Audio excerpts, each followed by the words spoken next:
Hello नमस्कार दोस्तों, कैसे आप सभी। आई होप आप सभी ठीक होंगे। हमेशा की तरह आप सभी का स्वागत है एक बार फिर से हमारे चैनल इंस्पायरिंग एग्रीकल्चर टेक पर। जी हाँ दोस्तों, आज मैं यहाँ पे डिस्कस करने वाला हूँ जनरल एग्रीकल्चर का पार्ट 6। इससे पहले दोस्तों मैंने पार्ट 1, 2, 3, 4 एंड 5 ऑलरेडी चैनल पे वीडियोस अपलोड कर दी है। जनरल एग्रीकल्चर के 5 पार्ट मैंने अपने चैनल पे अपलोड कर दिए हैं। अगर दोस्तों आपने वो अभी तक नहीं देखे तो प्लीज़ आप उन पार्ट को पहले देख ले।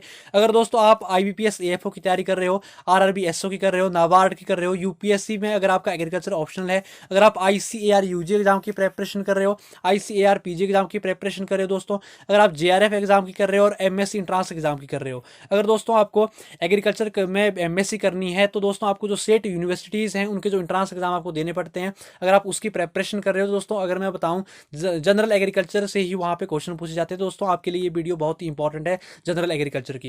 यहाँ पे दोस्तों मैं इस वीडियो में यहाँ पे डिस्कस करने वाला हूँ कुछ इंपॉर्टेंट टर्म्स है, कुछ इंपॉर्टेंट डेफिनेशन है, कुछ इंपॉर्टेंट कंसेप्ट है जो एग्रीकल्चर में यूज़ किए जाते हैं दोस्तों, वही डिस्कस करूंगा। तो आपको क्या करना है, वीडियो में एंड तक इसी तरह से बने रहना है, क्योंकि यहाँ पे जो कम्पिटेटिव एग्जाम है एग्रीकल्चर के, वहाँ पे इससे बहुत ज़्यादा क्वेश्चन पूछे जाते हैं दोस्तों। यहाँ पे सबसे पहले हम जो इंपॉर्टेंट कंसेप्ट है हमारे, उसमें सबसे पहला कंसेप्ट है दोस्तों लीफ एरिया इंडेक्स। अब लीफ एरिया इंडेक्स क्या होता है? जो लीफ एरिया इंडेक्स है दोस्तों, ये जो कंसेप्ट है, कंसेप्ट डेवलप्ड बाय वॉटसन 1948। यानी कि जो ये कंसेप्ट है ये किसने दिया था? वॉटसन ने दिया था। वॉटसन ने ये डेवलप किया था। कब किया था? 1948 को ये वॉटसन ने क्या किया था? डेवलप किया था ये कंसेप्ट। अगर मैं बात करूं लीफ एरिया इंडेक्स क्या होता है, LAI जिसकी शॉर्ट फॉर्म है, लीफ एरिया इंडेक्स क्या होता है? Total leaf area divided by ground area. यानी कि जो हमारा लीफ एरिया इंडेक्स है वो क्या होगा? Total leaf area divided by ground area. यानी कि जो हमारे लीफ का टोटल एरिया होगा, जो हमारे लीफ है उसका जो टोटल एरिया होगा, ठीक है, वो डिवाइड होगा, किससे डिवाइड होगा? ग्राउंड एरिया से। जो हमारी ग्राउंड है, जो जिस ग्राउंड पे हमने क्या किया, कोई क्रॉप हमने लगाई है, जो हमने क्रॉपिंग जो एरिया है उससे क्या करेंगे, हम उसको डिवाइड करेंगे। लीफ एरिया क्या करेंगे? डिवाइड करेंगे। इन दोनों का जो डिवीजन होगा, जो हमारा टोटल लीफ एरिया और ग्राउंड एरिया का जो डिवीजन होगा, जो हमारा इसका डिवीजन होगा वो क्या होगा? हमारा लीफ एरिया इंडेक्स कहलाएगा। वो क्या कहलाएगा? लीफ एरिया इंडेक्स वो कहलाएगा।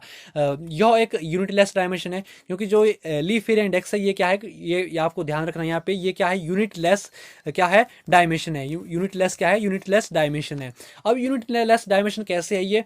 इसकी कोई डायमेंशन नहीं होती। यानी कि क्या है कि इसकी कोई डायमेंशन नहीं होती, क्योंकि यहाँ पे मैं आपको अच्छे से समझा लूँ, क्योंकि जो आप यहाँ पे जो टोटल लीफ एरिया है इसको हम कैसे यहाँ पे मेजर करते हैं? मीटर स्क्वायर में करते हैं। किससे? मीटर स्क्वायर से। और जो ग्राउंड एरिया है इसको क्या करते हैं? मीटर स्क्वायर से क्या करते हैं? मेजर करते हैं। अब क्या होगा यहाँ पे, जो मीटर स्क्वायर से मीटर स्क्वायर क्या होगा? कट हो जाएगा।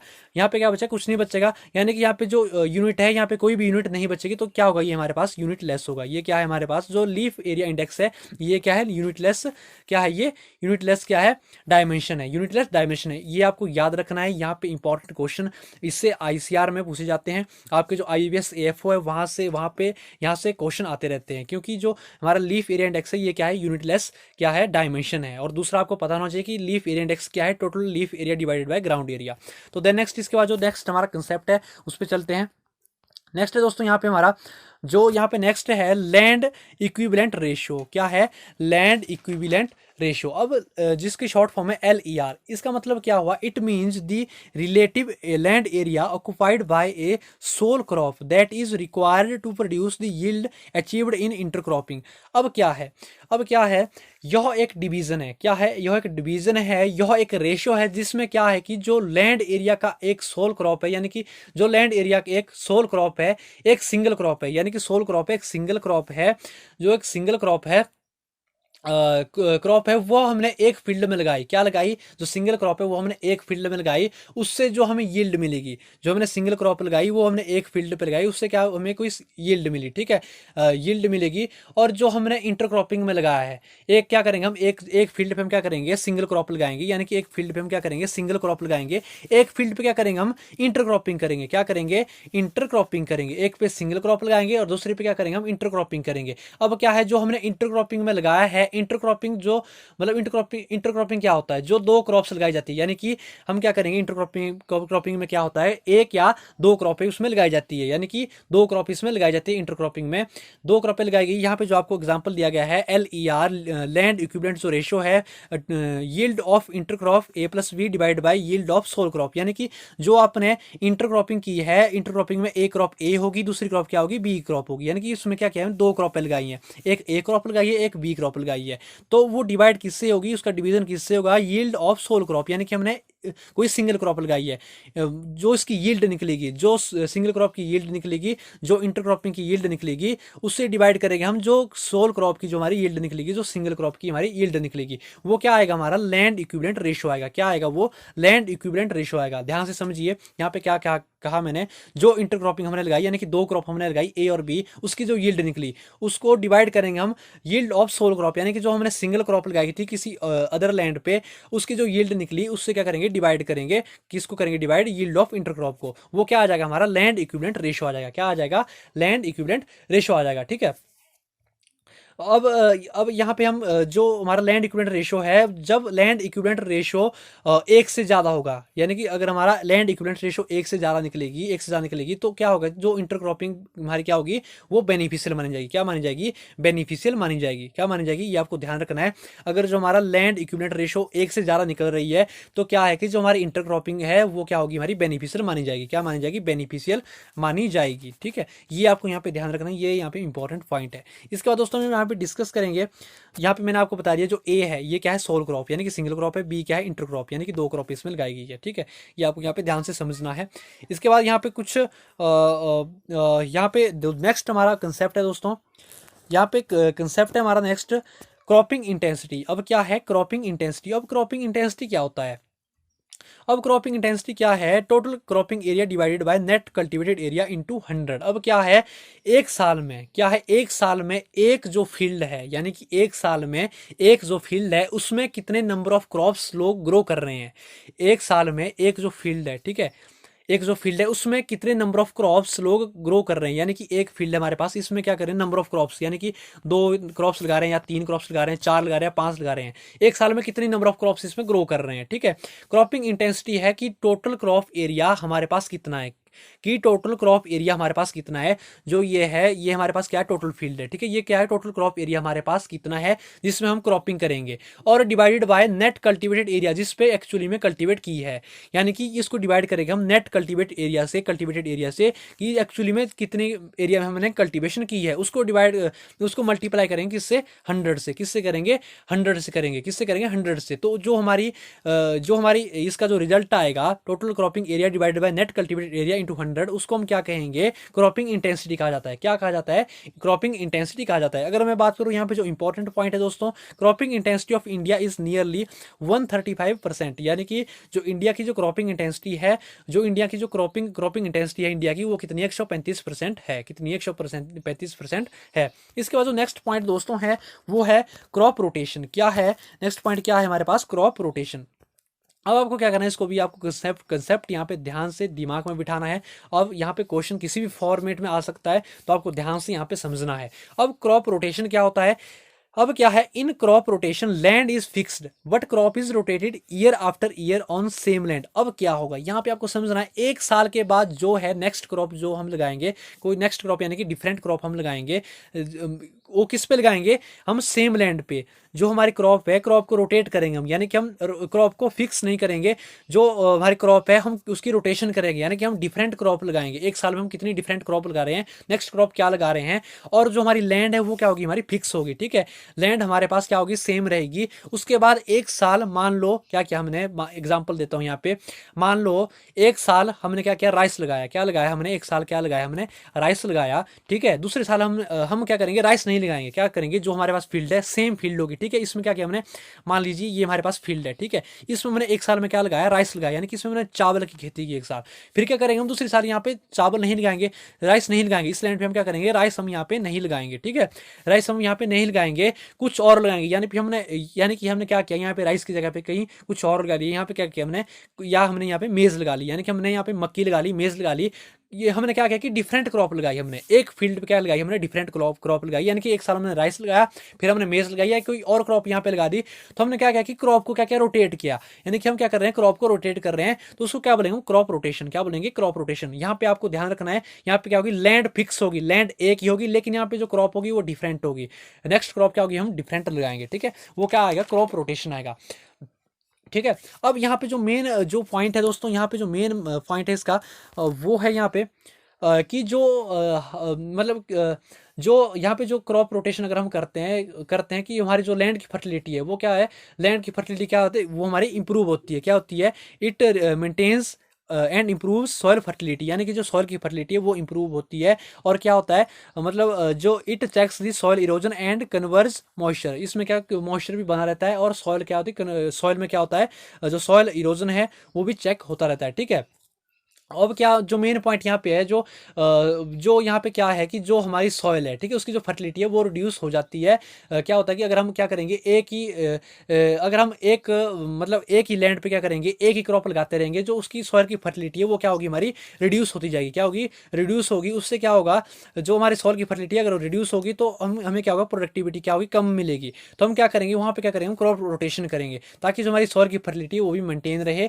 और क्या होगा, जो मतलब न्यूट्रिएंट्स है, ठीक है, न्यूट्रिएंट्स फर्टिलिटी को मेंटेन रखने के लिए हम क्या करेंगे, क्रॉप रोटेशन करते हैं। क्या करते हैं, जो हमारी न्यूट्रिएंट्स की जो फर्टिलिटी है अगर उसको हमने मेंटेन रखना हो उसके लिए हम क्या करेंगे, क्रॉप रोटेशन करते हैं। क्या करते हैं, क्रॉप रोटेशन करते हैं। ठीक है, इसके बाद जो नेक्स्ट हमारा पॉइंट है, जो हमारा नेक्स्ट यहाँ पे डेफिनेशन है, नेक्स्ट कंसेप्ट है दोस्तों, वो है क्रॉप रोटेशन इंटेंसिटी। अब क्रॉप रोटेशन इंटेंसिटी क्या होता है, अब इसको ध्यान से समझना है। ठीक है, अब जिसको हम CRI भी बोलते हैं, क्रॉप रोटेशन इंटेंसिटी यानी कि CRI। ठीक है, number of crop in crop rotation divide by number of year in crop rotation into 100। अब क्या है कि क्रॉप रोटेशन इंटेंसिटी की, क्रॉप रोटेशन में हमने कितनी टोटल क्रॉप्स हमने लगाई थी। अब क्रॉप रोटेशन हमने क्या किया, पिछले जो हमने अभी पढ़ा, क्रॉप रोटेशन में क्या किया, हमने डिफरेंट क्रॉप लगाई। अब यहाँ पे क्या है कि क्रॉप रोटेशन में हमने कितनी टोटल क्रॉप्स लगाई, ठीक है, और कितने साल तक हमने क्रॉप रोटेशन की, मतलब कितने साल तक कितनी हमने क्रॉप उसमें लगाई, कि नंबर ऑफ क्रॉप्स कितनी लगाई और कितने साल तक हमने क्रॉप रोटेशन की, उसको हमने क्या करना है, 100 से मल्टीप्लाई करना है। वो क्या आ जाएगी, हमारी CRI यानी कि क्रॉप रोटेशन इंटेंसिटी वो आ जाएगी। अब इसको हमने ध्यान से समझना है, एग्जाम्पल लेते हैं। मान लीजिए क्या है कि 5 साल तक हमने क्या किया, क्रॉप रोटेशन की। कितने साल तक की हमने, 5 साल तक हमने क्या की, क्रॉप रोटेशन की। ठीक है, 5 साल तक हमने क्रॉप रोटेशन की। उसमें मान लो हमने 7 यानी कि 7 क्रॉप्स लगाई। हमने क्या लगाई, उसमें 7 क्रॉप्स लगाई। उसको क्या करके करेंगे, हम डिवाइड करेंगे। उसमें क्या किया हमने, 7 क्रॉप्स लगाई।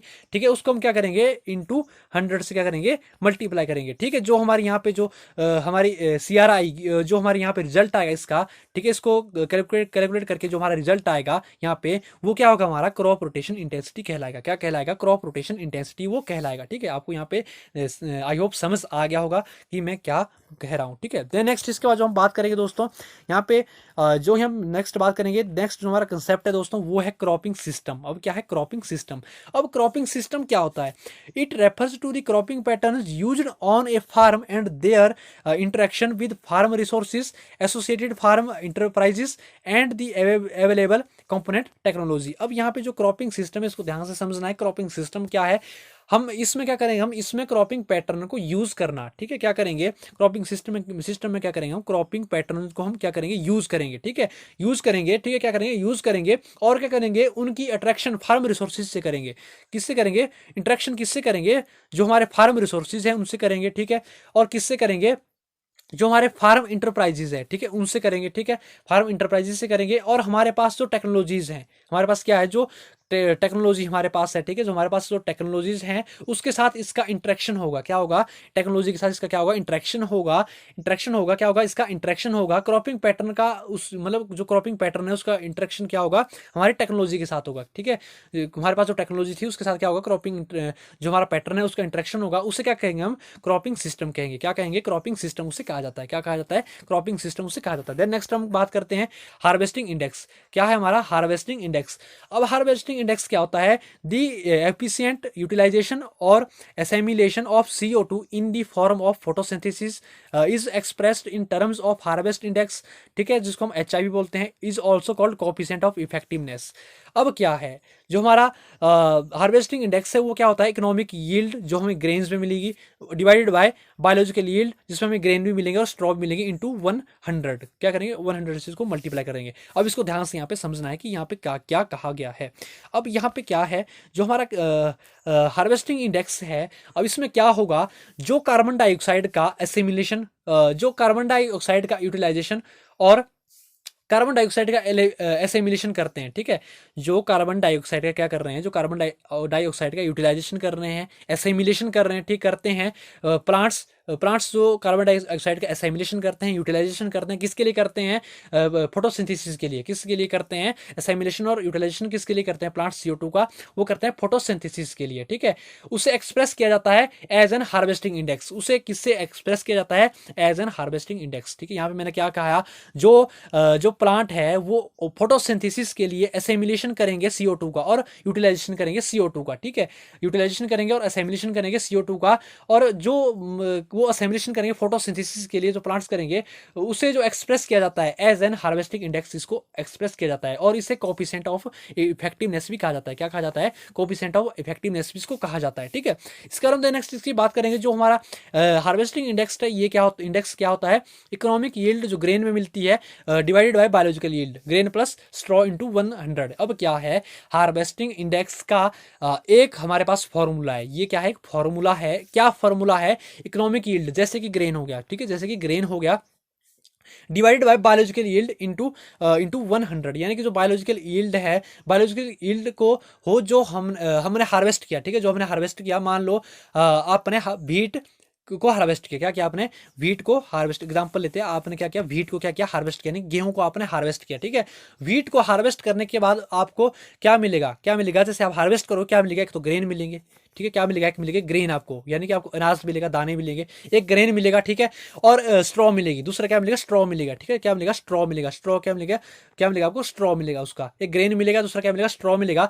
अगर हम इकोनॉमिक यील्ड की बात करें, अगर हम यहाँ पे इकोनॉमिक यील्ड की बात करें, जो मैं यहाँ पे बात कर रहा हूँ, जो अगर हम इकोनॉमिक यील्ड की बात करें, अगर आप सेल करोगे, ठीक है, अगर आप बेचोगे, किसी को बेचना चाहोगे, अगर आपने व्हीट निकाली, ठीक है, उसकी हार्वेस्टिंग की, अगर आपको बेचना चाहोगे, तो वहां पे क्या करोगे आप ग्रेन बेचोगे। क्या बेचोगे? ग्रेन बेचोगे, अनाज बेचोगे। वहां पे आप स्ट्रॉ नहीं बेचोगे। क्या करोगे? आप स्ट्रॉ नहीं बेचोगे, ठीक है। क्या जो आप सेल करोगे वहां पे, क्या सेल करोगे? आप स्ट्रॉ को सेल नहीं करोगे, आप किसको सेल करोगे? ग्रेन को करोगे।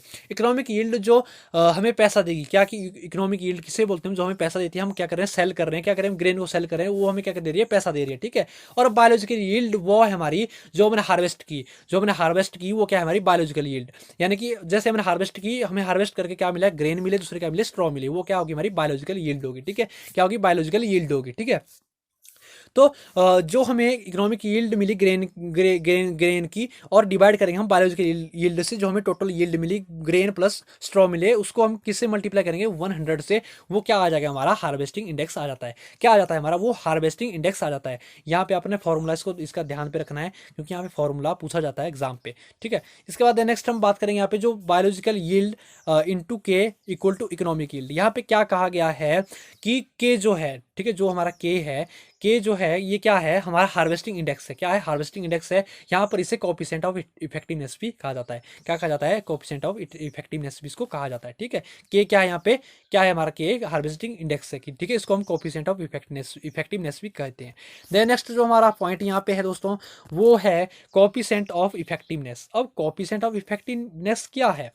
अब यहाँ पे क्या क्या कहा गया? सीई, जिसको हम बोलते हैं sink divided by source into 100। अब क्या है यहाँ पे? क्या है आपको ध्यान से समझना है। सोर्स क्या होता है? यहाँ पे क्या गया? Source parts of the plant where photosynthesis occurs, generally leaves, ठीक है। सिंक क्या कहलाता है? Where photosynthesis accumulates, generally grains, is the sink. What में exceptions wise stem in potato, roots in sugar beet and leaves in पालक is the sink, ठीक है। अब यहाँ पे आपने ध्यान से समझना है, कोफिशिएंट ऑफ इफेक्टिवनेस से क्वेश्चन बहुत ज़्यादा पूछे जाते हैं। आपको यहाँ पे ध्यान से समझना है कि यहाँ पे जो सोर्स है, अब सोर्स हमारा क्या होगा? अब सोर्स हमारा क्या होगा? अब सोर्स क्या होता है? सोर्स होता है ऐसे ऐसे पार्ट, प्लांट का ऐसा पार्ट जहां पर फोटोसिंथेसिस होता है। क्या होता है? वहां पे फोटोसिंथेसिस होता है। प्लांट का ऐसा पार्ट जहां पे फोटोसिंथेसिस होता है। हमें पता है कि प्लांट में फोटोसिंथेसिस होता है लीव्स पे। क्या क्या होता है? लीव्स पे होता है, उसके पत्तों पे होता है। क्या होता है? उसके पत्तों पे होता है, ठीक है, पत्तों पे होता है। वो क्या कहलाएगा? हमारा सोर्स कहलाएगा। क्या कहलाएगा? सोर्स कहलाएगा। जहां पे फोटोसिंथेसिस हो रहा है, लीव्स पे फोटोसिंथेसिस हो रहा है प्लांट्स के, वो क्या कहलाएगा? सोर्स कहलाएगा। अब सिंक क्या कहलाता है? अब सिंक हम किसे कहेंगे? यहाँ पे जो आपको जनरली यहाँ पे ध्यान रखना है, सिंक होता है फोटोसिंथेसिस जहां पे एक्यूमुलेट होती है। जो हमारी फोटोसिंथेसिस है, कहाँ पे एक्यूमुलेट होगी? फूड मटेरियल बनता है, जो हमारा फूड मटेरियल बनता है, ग्रेन, जैसे आपका ग्रेन हो गया, ठीक है, फूड मटेरियल होता है जैसे कि ग्रेन हो गया। अब यहाँ पे कुछ एक्सेप्शन भी है, ठीक है, ग्रेन हो गया या फ्रूट हो गए, ठीक है, या फ्रूट हो गए, ठीक है, फ्रूट भी क्या है हमारा वो क्या है हमारा सिंक कहलाता है, ठीक है, जहाँ पे फोटोसिंथेसिस क्या होती है, एक्यूमुलेट होती है, फ्रूट में होगी, फ्रूट जो हमारी क्रॉप है वहाँ पे फ्रूट में होगी, और जो सीरियल क्रॉप है वहाँ पे ग्रेन में होगी, ठीक है। यहाँ पे कुछ एक्सेप्शन भी है, एक्सेप्शन क्या है ये आपको ध्यान रखना है, यहाँ पे क्वेश्चन पूछे जाते हैं। यहाँ पे एक्सेप्शन में जो पोटैटो है इसका ग्रेन और हमारा फ्रूट नहीं होता है, ग्रेन और फ्रूट इसका नहीं होता है, जो हमारा इसमें जो इसके जो यहाँ पे जो एक्सेप्शन है वो है दोस्तों यहाँ पे स्टेम इन पोटैटो, जिसकी जो स्टेम है क्या है, इसमें जो एक्यूमुलेट होगी फोटोसिंथेसिस क्या होगी, पोटैटो में क्या होगी, स्टेम में होगी, ठीक है, और शुगर बीट में क्या होगी, इसकी रूट्स में होगी, ठीक है, पालक में क्या होगी, पालक में उसके लीव्स में होगी, पालक पालक का जो लीव्स हैं वो क्या होगा, सिंक होगा, पालक में लीव्स होगा, शुगर बीट में क्या होगा, हमारा रूट्स होगी सिंक, और पोटैटो में क्या होगी, स्टेम होगी। ये हमारी एक्सेप्शन है, यहाँ पे ग्रेन और फ्रूट हमारे नहीं होते हैं। बाकी सीरियल क्रॉप में हमारे ग्रेन होगी, ठीक है, जहाँ पे एक्यूमुलेट होगा, फोटोसिंथेसिस जहाँ पे एक्यूमुलेट होगी वो हमारा क्या कहलाएगा, सिंक कहलाएगा। अब यहाँ पे मैंने क्या क्या कहा, अब जो सोर्स है, ठीक है, जहाँ से हमारी जहाँ पे फोटोसिंथेसिस हो रही है, ठीक है, लीव्स में हो रही है, उससे उसको डिवाइड करेंगे हम सोर्स से, जो जहाँ पे हमारा एक्यूमुलेट हो रही है, ठीक है, इंटू 100, जो हमारे यहाँ पे जो वैल्यू आएगी वो क्या कहलाएगी, हमारी कोफिशिएंट ऑफ इफेक्टिवनेस, क्या कहलाएगी, कोफिशिएंट ऑफ इफेक्टिवनेस कहलाएगी। देन नेक्स्ट इसके बाद हम बात कर लेते हैं मोस्ट इंपॉर्टेंट, सोरगम सिकनेस। अब क्या है हमारा, देन नेक्स्ट सोरगम सिकनेस, क्या है, सोरगम सिकनेस। अब सोरगम सिकनेस क्या कहलाता है, these stubbles of sorghum takes a long time of decompose due to wide CN ratio. Hence, during the process of decomposition, soil nitrogen gets blocked or temporarily immobilized, affecting the growth of succeeding crop by showing early nitrogen deficiencies symptoms due to wide CN ratio of sorghum residues. अब यहाँ पे क्या कहा गया है आपको ध्यान से समझना है। अब sorghum sickness क्या है, ठीक है, जब हम स्वर्गम को हार्वेस्ट करेंगे, ठीक है, जो हमारी स्वर्गम है जब उसको हम हार्वेस्ट करेंगे, क्या करेंगे, उसको हार्वेस्ट करेंगे, कर लेते हैं, जैसे कि हमारा स्वर्गम हो गया, ठीक है, जैसे एग्जांपल यहाँ पे लेते हैं, ये क्या है हमारा स्वर्गम का क्या है, प्लांट है, ठीक है, जो हमारा स्वर्गम है, अब हम इसको क्या करेंगे, हार्वेस्ट करेंगे, ठीक है, यहाँ से हम क्या करेंगे, स्वर्गम को क्या करेंगे, यहाँ से इसको हमने क्या किया, हार्वेस्टिंग कर दी, यानी कि यहाँ से क्या कर दिया, कट किया हमने, क्या किया, जैसे हम इसकी हार्वेस्टिंग करेंगे, इसको हम यहाँ से कट करेंगे, ठीक है, यहाँ पे कट करेंगे, जो यहाँ पे जो बच जाता है हमारे पास, जो यहाँ पे हमारा पास पार्ट बच जाता है, यहाँ पे मैंने इसको तो कट कर दिया, इसको हार्वेस्ट कर दिया, यहाँ पे कुछ हमारा पार्ट बच जाता है, इसको हम जो रेसिड्यूज है, यहाँ पे जो रेसिड्यूज हैं, जो बच गया है रेसिड्यूज है, इसको क्या बोलते हैं, स्टबल्स बोलते हैं, क्या बोलते हैं, स्टबल्स बोलते हैं, ठीक है, क्या बोलते हैं, स्टबल्स इसको कहा जाता है, ठीक है, इसको हम स्टबल्स कहते हैं, ठीक है, जो यहाँ पे हमारे पास था, यहाँ से मैंने कट किया इसको स्वर्गम को, यहाँ पे जो हमारे पास रेसिड्यूज बच गया, इसको हम स्टबल्स बोलते हैं। जो ये स्टबल्स होते हैं स्वर्गम के, उन्हें डिकम्पोज करने के लिए बहुत मतलब करने को बहुत टाइम लग जाता है।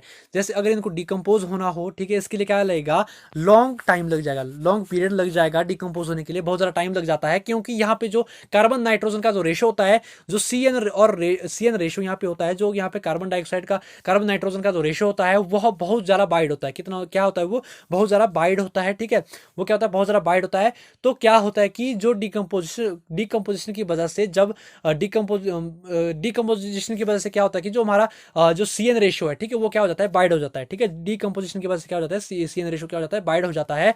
और जो यहाँ पे है, जो डिकम्पोजिशन हो रहा है, स्वर्गम के जो स्ट्रबल्स का जो डिकम्पोजिशन हो रहा है, ठीक है, तो वहां पे क्या होगा, जो नाइट्रोजन है, ठीक है, जो नाइट्रोजन है वो ब्लॉक हो जाती है, ठीक है, स्वर्गम का जो स्टबल्स है, इसमें जो डिकम्पोजिशन हो रहा है, तो वहां पे जो नाइट्रोजन है वो क्या हो जाती है, ब्लॉक हो जाएगी, और वह मूव नहीं कर पाएगी, क्या कर पाएगी, वो ब्लॉक हो जाएगी, ठीक है, जो नाइट्रोजन है वो ब्लॉक हो जाएगी, जो नाइट्रोजन है वो ब्लॉक हो जाएगी, वो क्या होगी, वो मूव नहीं कर पाएगी, ठीक है, जो नाइट्रोजन है वो ब्लॉक कर देगी और वो मूव नहीं हो पाएगी, ठीक है, वो क्या करेगी, मूव नहीं कर पाएगी, वो इमोबिलाइज हो जाएगी, ठीक है, मूव नहीं कर पाएगी। इसकी वजह से हमारी सक्सीडिंग क्रॉप है, जो हमारी सक्सीडिंग क्रॉप है, इसकी वजह से जो हमारी सक्सीडिंग क्रॉप है, ध्यान से समझना है, सक्सीडिंग क्रॉप है, उसकी जो ग्रोथ है, ठीक है, उसकी जो ग्रोथ है, हमारी सक्सीडिंग क्रॉप की जो ग्रोथ है, ठीक है, उससे इफेक्ट होगा, क्या होगा, उससे इफेक्ट होगा, क्योंकि उसमें जो नाइट्रोजन डेफिशिएंसी के सिम्टम्स है वो हमें दिखने शुरू हो जाएंगे, ठीक है, यहाँ पे क्या होगा, नाइट्रोजन डेफिशिएंसी के सिम्टम्स हमें दिखने शुरू हो जाएंगे, ठीक है, क्या हो जाएंगे, सिम्टम्स दिखने शुरू हो जाएंगे, तो क्या होगा, उसकी जो सक्सीडिंग क्रॉप है उसकी ग्रोथ नहीं हो पाएगी, ठीक है, शुरू हो जाएंगे, वहाँ पे जो स्वर्गम के जो रेसिड्यूज पड़े होंगे due to wide CN ratio, ठीक है, जो यहाँ पे जो स्वर्गम के जो रेसिड्यूज पड़े हैं, ठीक है, उसकी जो रेशियो है हमारे पास क्या है, बहुत ज़्यादा है, वाइड रेशियो है, ठीक है, CN रेशियो की, CN जो है उसकी रेशो बहुत ज़्यादा है, उसकी वजह से क्या होगा, जो नाइट्रोजन की डेफिशिएंसी हो जाएगी, ठीक है, और जो सक्सीडिंग क्रॉप है उसकी ग्रोथ अच्छे से नहीं हो पाएगी। तो फिर हम क्या करेंगे, इसको क्या बोलेंगे हम, सोरगम सिकनेस कहा जाता है, ठीक है, इसको क्या कहा जाता है, सोरगम सिकनेस। सोरगम यहाँ पे एक बार फिर से समझिए, सोरगम सिकनेस होता है जब हमारे सोरगम के स्टबल्स हैं होते हैं, ठीक है, वह डिकम्पोज नहीं कर पाते, ठीक है, वो डिकम्पोज नहीं कर पा रहे हैं क्योंकि उनमें जो CN रेशियो है वो बहुत ही वाइड होती है, इसलिए वो डिकम्पोज नहीं कर पाते, और नाइट्रोजन की मूवेलिटी है वह ब्लॉक हो जाती है, नाइट्रोजन मूव नहीं कर पाता। इसकी वजह से हमें क्या है कि जो हम वहाँ पे नेक्स्ट क्रॉप शो करेंगे, ठीक है, तो उसमें जो है नाइट्रोजन डेफिशिएंसी के सिम्टम्स हो जाते हैं, दिखाई देते हैं, वो हमें दिखने शुरू हो जाएंगे, ठीक है। जो हम नेक्स्ट क्रॉप लगाएंगे उसमें यहाँ पे एक पॉइंट कहा गया है, जो नेक्स्ट क्रॉप हम लगाएंगे उसमें 25% एक्स्ट्रा नाइट्रोजन क्या हो है कि वो हम उसमें डालेंगे, ठीक है, वो हमें क्या करनी पड़ेगी, अप्लाई करनी पड़ेगी, वहाँ पे डालनी पड़ेगी, ताकि जो सोरगम की वजह से जो नाइट्रोजन ब्लॉक हुई थी, वो नाइट्रोजन की डेफिशिएंसी हमारी नेक्स्ट क्रॉप को ना आए, ठीक है, वो हमारी क्या हो, नेक्स्ट क्रॉप को ना आए। वहाँ पे क्या करेंगे हम 25% एक्स्ट्रा नाइट्रोजन डाल देंगे, कितनी परसेंट डालेंगे, 25% यहाँ पे डाल देंगे, तब जो सोरगम सिकनेस है वो हमारे कंट्रोल में आएगी, ठीक है। इसके बाद नेक्स्ट हम बात करते हैं यहाँ पे, जो नेक्स्ट हमारा जो मेन जो हमारा पॉइंट है वो दोस्तों moisture availability index, moisture availability index, ठीक है।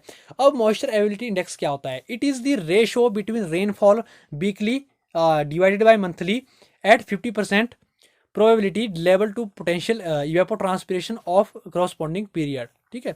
अब इसको यहाँ पे अपने ध्यान से समझना, यहाँ पे क्वेश्चन पूछे जाते हैं इससे, ठीक है।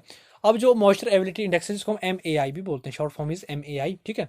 अब क्या है कि मॉइस्चर एबिलिटी इंडेक्स यानी कि जो रेनफॉल होगी, ठीक है, जो रेनफॉल यहाँ पे होगी, जो रेनफॉल होगी उसका 50% प्रोबेबिलिटी, ठीक है, उसका क्या करेंगे हम 50% प्रोबेबिलिटी लेंगे, ठीक है, क्या लेंगे 50% प्रोबेबिलिटी लेंगे कि यहाँ इतनी रेनफॉल हो सकती है। हम क्या लेंगे 50% यहाँ पे प्रोबेबिलिटी लेंगे कि हाँ इतनी परसेंट क्या हो सकती है, रेन हो सकती है, divided by potential evaporate, divided by potential evapotranspiration of the corresponding period. किससे डिवाइड करेंगे, potential transpiration, potential evapotranspiration of corresponding period, उस पीरियड का जो पोटेंशियल इवेपोट्रांसपिरेशन होगा वो क्या कहलाएगा, हमारा मॉइस्चर एबिलिटी इंडेक्स कहलाएगा, ठीक है। इसको हमने ध्यान से समझना है। अब इवेपोट्रांसपिरेशन क्या होता है, यहाँ पे आपने क्या समझना है, इवेपोट्रांसपिरेशन क्या होता है, इसको आपको सबसे पहले समझना होगा कि जो इवेपोट्रांसपिरेशन होता है वो बना होता है इवेपोरेशन प्लस ट्रांसपिरेशन। किससे बना होगा, इवेपोरेशन प्लस ट्रांसपिरेशन। किससे बना है, इवेपोरेशन प्लस ट्रांसपिरेशन, ठीक है। कि जो हमारा वाटर है वो इवेपोरेट होता है, क्या होता है कि जो हमारा वाटर है वो क्या होता है, इवेपोरेट होता है, प्लस ट्रांसपिरेशन क्या है कि जो हमारे लीव्स हैं, जो प्लांट के जो लीव्स हैं उसमें जो वाटर जो है इवेपोरेट होता है उसे ट्रांसपिरेशन को बोला जाता है। क्या बोला जाता है, ट्रांसपिरेशन बोला जाता है। जो हमारे लीव्स है उससे जो जितना वाटर इवेपोरेट होता है उससे हम ट्रांसपिरेशन कहते हैं, ठीक है। इवेपोरेशन प्लस ट्रांसपिरेशन को इवेपो ट्रांसपिरेशन क्या कहा जाता है, क्या कहा जाता है, इवेपो ट्रांसपिरेशन कहा जाता है, ठीक है। तो रेनफॉल जितनी जिसकी 50% प्रोबेबिलिटी लेवल लेंगे, क्या लेंगे हम, जो रेनफॉल है उसकी हम 50% यहाँ पे प्रोबेबिलिटी लेवल लेंगे, ठीक है हम, और पोटेंशियल इवेपो ट्रांसपिरेशन का जो रेशो होगा वो हमारा मॉइस्चर एबिलिटी इंडेक्स होगा, ठीक है। अब यहाँ पे क्या होगा कि जो हम यहाँ पे क्या लेंगे, रेनफॉल का जो 50% प्रोबेबिलिटी क्या लेंगे, प्रोबेबिलिटी क्या लेंगे हम यहाँ पे लेवल लेंगे, ठीक है, हम लेंगे, ठीक है। और पोटेंशियल इवेपो ट्रांसपिरेशन का जो रेशो होगा, यहाँ पे जो हमारा पोटेंशियल इवेपो ट्रांसपिरेशन का जो रेशो हमारा बनेगा, ठीक है, बनेगा, वो क्या कहलाएगा, हमारा मॉइस्चर एबिलिटी इंडेक्स कहलाएगा। क्या कहलाएगा, मॉइस्चर एबिलिटी इंडेक्स कहलाएगा, ठीक है। अब क्या है, ध्यान से समझना, पोटेंशियल इवेपो ट्रांसपिरेशन होता है कि अमाउंट ऑफ इवेपो, अब पोटेंशियल इवेपो ट्रांसपिरेशन को भी ध्यान से समझ लेना है, ठीक है। क्या मतलब होता है कि amount of evaporation that would occur इको sufficient water of source were available, ठीक है, कि कितना इवेपोरेशन फिर भी हो रहा है अगर हमारे पास जो है वाटर रिसोर्सेज अवेलेबल है, ठीक है, हमारे पास जो वाटर रिसोर्सेज अवेलेबल हैं फिर उसके बावजूद भी कितना हमारे पास इवेपोरेशन हो रहा है, ठीक है, वाटर रिसोर्सेज है हमारे पास फिर भी कितना जो वाटर का इवेपोरेशन है, वाटर का जो इवेपो ट्रांसपिरेशन हो रहा है वो क्या कहलाएगा, हमारा पोटेंशियल इवेपो ट्रांसपिरेशन कहलाएगा। इन दोनों का जो रेशो हमारे पास आएगा वो क्या कहलाएगा, हमारा मॉइस्चर एबिलिटी इंडेक्स कहलाएगा। क्या कहलाएगा, मॉइस्चर एबिलिटी इंडेक्स कहलाता है, ठीक है। किसका, एक तो इवेपो ट्रांसपिरेशन का, ठीक है, दूसरा है पोटेंशियल इवेपो ट्रांसपिरेशन का, ठीक है। इसका जो रेशो आता है वो हमारा मॉइस्चर एबिलिटी इंडेक्स कहलाता है, ठीक है। आई होप आपके जो जितने भी डाउट्स है, कन्फ्यूजन है यहाँ पे दूर हुए होंगे। तो इसके बाद यहाँ पे जो हम ये वीडियो है यहीं पे एंड कर रहा हूँ। यहाँ पे जो मैं बताऊँ आपको जनरल एग्रीकल्चर के जितने भी पार्ट हैं, यहाँ पे 6 पार्ट आज ये वीडियो बन गई है। इसके बाद दोस्तों मैक्सिमम स्टूडेंट्स के यही डाउट थे कि आपकी जो वीडियोस हैं बहुत लंबी है, तो मैंने यहाँ पे शॉर्ट शॉर्ट बनाना स्टार्ट कर दिया है। तो आपके जो जनरल एग्रीकल्चर के यहाँ पे जो पार्ट आएंगे वीडियो उसके अप्रोक्स आपके 30 to 35 प्लस यहाँ पे आपके 35 प्लस यहाँ पे आपके पार्ट होंगे जनरल एग्रीकल्चर के, जिसमें कि जनरल एग्रीकल्चर आपका पूरा कंप्लीट किया जाएगा इसी चैनल पे। दोस्तों इसके जो नोट्स हैं यहाँ पे, जो ये नोट्स हैं दोस्तों इसके, ये आपको टेलीग्राम चैनल पे मिल जाएंगे। तो आपको क्या करना है, डिस्क्रिप्शन पे लिंक दिया गया है टेलीग्राम चैनल का, आप जरूर ज्वाइन कीजिए। वहाँ पे आपको नोट्स मिल जाएंगे, क्विज भी वहाँ पे डेली आपको एग्रीकल्चर के रिलेटेड वहाँ पे मिलते हैं। तो आप जरूर टेलीग्राम चैनल को ज्वाइन कीजिए। अगर दोस्तों आपको कोई डाउट हो तो आप कमेंट बॉक्स में कमेंट कीजिए, ठीक है। आप मुझे इंस्टाग्राम पे फॉलो कर सकते हैं, वहाँ पे आपको कोई भी डाउट हो, कोई भी कन्फ्यूजन हो, आप मुझे कमेंट बॉक्स में कमेंट पूछ सकते हैं। इंस्टाग्राम पे फॉलो कर सकते हैं, वहाँ पे मुझे आप पर्सनली मैसेज कर सकते हैं, वहाँ पे मैं आपको जरूर रिप्लाई करूँगा। दोस्तों इसी के साथ आगे होगी आपसे मुलाकात। तब तक के लिए ऐसी जानकारियों के लिए हमारे चैनल को सब्सक्राइब करके बेल आइकन को प्रेस करना ना भूलें, ताकि दोस्तों समय समय पर मेरी नेक्स्ट वीडियो की नोटिफिकेशन आप तक सबसे पहले पहुंचे। धन्यवाद।